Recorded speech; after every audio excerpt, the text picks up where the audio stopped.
कोकणी असो किंवा पश्चिम महाराष्ट्रातल्या असो, कुणबी बाबतच्या नोंदी ज्या आहेत त्या जमा करण्यामध्ये, त्या आणण्यामध्ये अनेक अडचणी होत्या.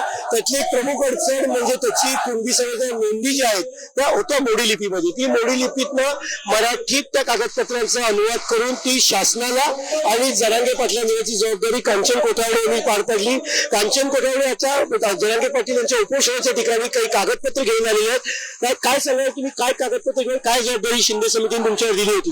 शिंदे समितीने मला कुणबी नोंदी शोधायचं काम दिलेलं होतं आणि त्यामध्ये ज्या काही कुणबी नोंदी आहेत त्या शोधून त्याचं लिप्यंतर करून ह्याचं काम मला दिलं होतं. जसं ज्यावेळेस GR काढला सुरुवातीला नोव्हेंबर महिन्यात, तेव्हापासून मी ते काम सुरू केले आणि बऱ्याच तालुके आणि बऱ्याच जिल्ह्यांमध्ये मी काम केलेलं आहे.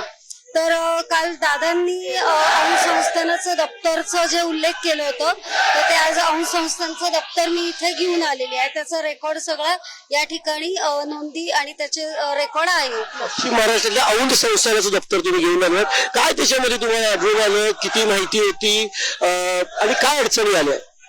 नाही, ते दप्तर आहे यमाई देवीचं ऍक्च्युली अंश संस्थांच्या, आणि त्याच्यात बऱ्याचशा काही नोंदींचाही उल्लेख आहे जे की मी आता दादांना समोर दाखवणारच आहे की त्या नोंदींमध्ये काय आहे आणि ते एव्हिडन्स म्हणून काय त्याचा उपयोग करता येईल जेणेकरून ते मराठा समाजाच्या आरक्षणासाठी त्याचं महत्व राहील. नोंदींमध्ये तुम्हाला ज्याप्रमाणे जरांगे पाटील मागणी करते त्यामुळे कुणबी समाजाच्या काही नोंदी आढळल्या आहेत का, काही तथ्य आढळली आहेत का, फॅक्ट्स काय आढळले आहेत? बरेचसे फॅक्ट्स आहेत. जसं की या नोंदींमध्ये कुणबी मराठी आणि मराठी जात म्हणून अशा नोंदी बऱ्याचशा त्याच्यात उपलब्ध आहेत. त्याच्यामध्ये जे मराठा आहेत तेच कुणबी आहेत अशा पद्धतीच्या नोंदी तुम्हाला आढळलेल्या आहेत का? कुणबी मराठी आणि जात मराठा अशा नोंदी आहेत. संदीप मुंबई.